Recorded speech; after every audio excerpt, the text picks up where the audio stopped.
Assalamualaikum warahmatullahi wabarakatuh. Saya Rizka dari manajemen A3. Sini saya akan menjelaskan tentang agama, akhlak, etika, dan moral.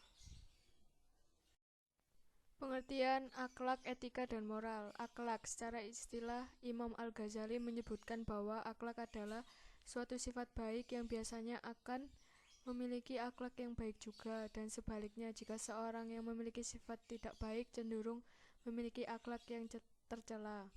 2. Etika. Etika adalah sesuatu di mana dan bagaimana cabang utama filsafat yang mempelajari nilai atau kualitas standar moral dan penilaian.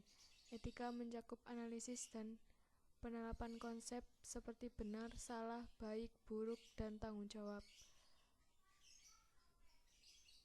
3. Moral adalah suatu hukum perilaku yang diterapkan kepada setiap individu dalam bersosialisasi dengan sesamanya, sehingga terjalin rasa hormat dan menghormati sesama. Pendapat lain mengatakan arti moral adalah sesuatu yang berhubungan dengan prinsip-prinsip tingkah laku, akhlak, budi pekerti, dan mental yang membentuk karakter dalam diri seseorang sehingga dapat menilai dengan benar apa yang baik dan buruk. Yang kedua, ruang lingkup akhlak, etika, dan moral. 1. Ruang lingkup akhlak. A. Akhlak pribadi. Yang paling dekat dengan seseorang itu adalah dirinya sendiri. Maka hendaknya seorang itu menginsyafi dan menyadari dirinya sendiri, karena hanya dengan insyaf dan sadar kepada diri sendirilah pangkal kesempurnaan akhlak yang utama, budi yang tinggi. Manusia terdiri dari jasmani dan rohani. Di samping itu, manusia telah mempunyai fitrah sendiri. Dengan semuanya itu manusia mempunyai kelebihan dan dimanapun saja manusia mempunyai perbuatan. B. Akhlak berkeluarga. Akhlak ini meliputi kewajiban orang tua, anak, dan karib kerabat. Kewajiban orang tua terhadap anak dalam istilah mengarahkan para orang tua dan pendidik untuk memperhatikan anak-anak secara sempurna dengan ajaran-ajaran yang bijak. Islam telah memerintahkan kepada setiap orang yang mempunyai tanggung jawab untuk mengarahkan dan mendidik. 3. Akhlak bermasyarakat. Tetanggamu ikut bersyukur jika orang tuamu bergembira dan ikut susah jika orang tuamu susah. Mereka menolong dan bersama-sama mencari kemanfaatan dan menolak kemudorotan.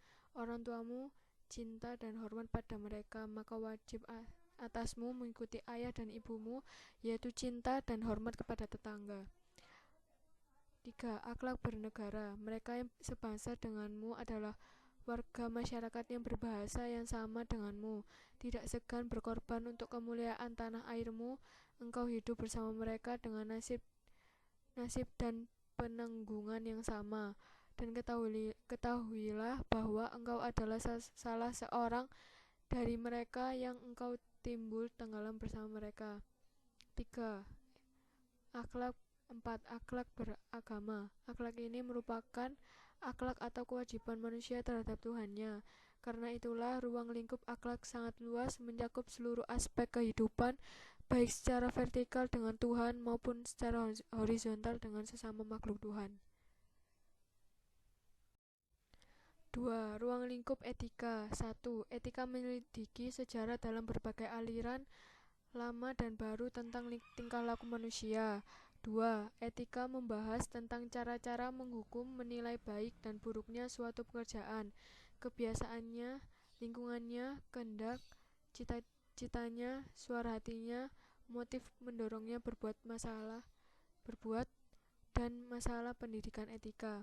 3. Etika menyelidiki faktor-faktor penting yang mencetak, mempengaruhi, dan mendorong lahirnya tingkah laku manusia, meliputi faktor manusia itu sendiri, fitrahnya atau nalurinya, adat kebiasaannya, lingkungannya, kehendak, cita-citanya, suara hatinya, motif yang mendorongnya berbuat, dan masalah pendidikan etika. 4. Etika menerangkan mana yang baik dan mana pula yang buruk.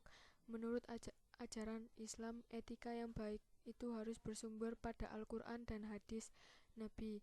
Ini tidak dapat ditawar-tawar lagi karena Jika etika didasarkan pada pemikiran manusia atau filsafat, hasilnya sebagian selalu bertentangan dengan fitrah manusia.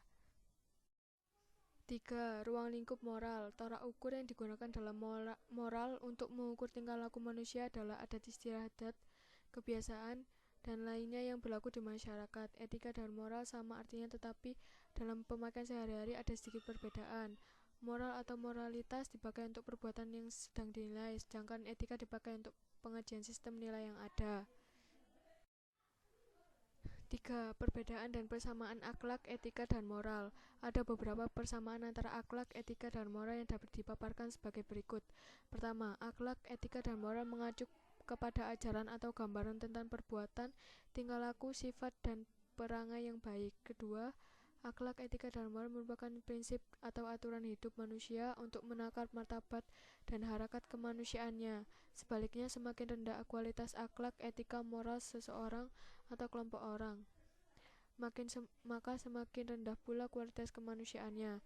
Ketiga, akhlak, etika, dan moral seseorang atau sekelompok orang tidak semata-mata merupakan faktor keturunan yang bersifat tetap, statis, dan konstan, tetapi merupakan potensi positif yang dimiliki setiap orang. Untuk pengembangan dan aktualisasi potensi positif tersebut diperlukan pendidikan, pembiasaan, dan ketenaran serta dukungan lingkungan. Semua, mulai dari lingkungan keluarga, sekolah, dan masyarakat secara terus-menerus berkesinambungan dengan tingkat konsisten yang tinggi. Sedangkan perbedaan akhlak, etika, dan moral dari seginya dibagi menjadi dua bagian, yaitu berdasarkan tolak ukur dan sifat. 1. Berdasarkan tolak ukur. Akhlak tolak ukurnya Al-Quran dan As-Sunnah. 2. Etika tolak ukurnya pikiran atau akal. 3. Moral tolak ukurnya norma hidup yang ada di masyarakat berupa adat atau aturan tertentu. Yang kedua, berdasarkan sifat. 1. Etika bersifat teori. 2. Akhlak dan moral bersifat praktis. Yang terakhir, nilai akhlak, etika, dan moral. Nilai yang harus ditanamkan dalam ucapan atau perilaku di lingkungan sekolah, keluarga, dan masyarakat yaitu 1. Jujur, suatu sikap yang lurus hati, menyatakan yang sebenar-benarnya, tidak berbohong atau berkata hal-hal yang menyalahi apa yang terjadi atau fakta. 2. Demokratis, yaitu sikap di mana semua warga negaranya memiliki hak setara dalam pengambilan keputusan yang dapat mengubah hidup mereka. Demokrasi mengizinkan warga negara berpartisipasi baik secara langsung atau melalui perwakilan dalam perumusan, pengembangan, dan perbuatan hukum. 3. Kreatif, suatu kemampuan untuk menciptakan sesuatu yang baru, baik yang benar-benar merupakan hal baru atau sesuatu ide baru yang diperoleh dengan cara menghubungkan beberapa hal yang sudah ada dan menjadikannya suatu hal yang baru. 4. Toleransi adalah sikap manusia untuk saling menghargai, menghormati, baik antar individu ataupun antar kelompok. 5. Religius adalah sikap dan perilaku yang patuh dalam melaksanakan ajaran agama yang dianutnya atau siswa sehingga memiliki sifat toleran serta hidup rukun dengan antar pemeluk agama. Sekian presentasi dari saya. Wassalamualaikum warahmatullahi wabarakatuh.